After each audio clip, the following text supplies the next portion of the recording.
TDP వాళ్ళే చెప్తున్నారా? TDP వాళ్ళే చెబుతున్నారు. మేము మోసగాళ్ళం అయినా మమ్మల్ని అదే కదా వాళ్ళు చెప్పేది. ఏంటంటే మేమేమన్నా మోసం చేయటం మొదటిసారా, ప్రజలేమన్నా మోసపోవటం మొదటిసారా? ఓకే, గతంలో మేనిఫెస్టో ఇచ్చేసిన చరిత్ర మాదే.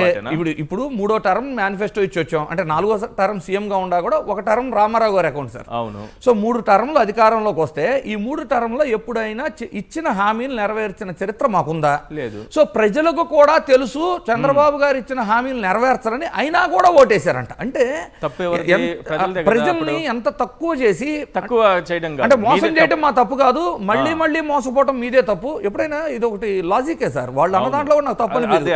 ఏంటంటే ఒకసారి మోసం చేసామనుకోండి, మోసం చేసిన అతను తప్పు, మోసపోయిన అతనిది పాపం అనుకుంటాం.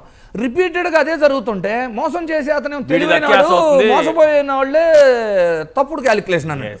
సో వాళ్ళు మాట్లాడే తీరు ఈరోజు ప్రజలను తప్పు పట్టే స్థాయిలో ఉంది. ఏంటంటే మా చంద్రబాబు గారు ఎప్పుడు కూడా ఎప్పుడు చేసింది లేదు, ఆయన చెప్పిన హామీలు నెరవేర్చరు అని తెలిసి కూడా ప్రజలు ఓటేశారంట.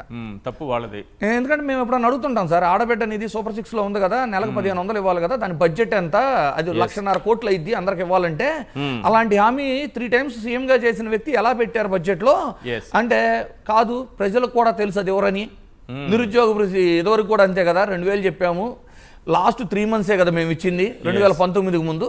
సో ప్రజలకు తెలుసు ఈ హామీలన్నీ చేయరని, కానీ ఓట్లు వేశారంట. అంటే ప్రజలు నిజంగా వేస్తారా సార్ అలా? అంటే ఇచ్చిన హామీలు నెరవేర్చరు అనే ఒక పార్టీకి ఓటేసే పరిస్థితి ఏమో ఈసారైనా నెరవేరుస్తారేమో అని నేనైతే అర్ధరాత్రి ఆ 50 లక్షల ఓట్ల మీద అనుకుంటాను సార్. అంతేనా? అర్ధరాత్రి ఓటింగ్ అనేది అర్ధరాత్రి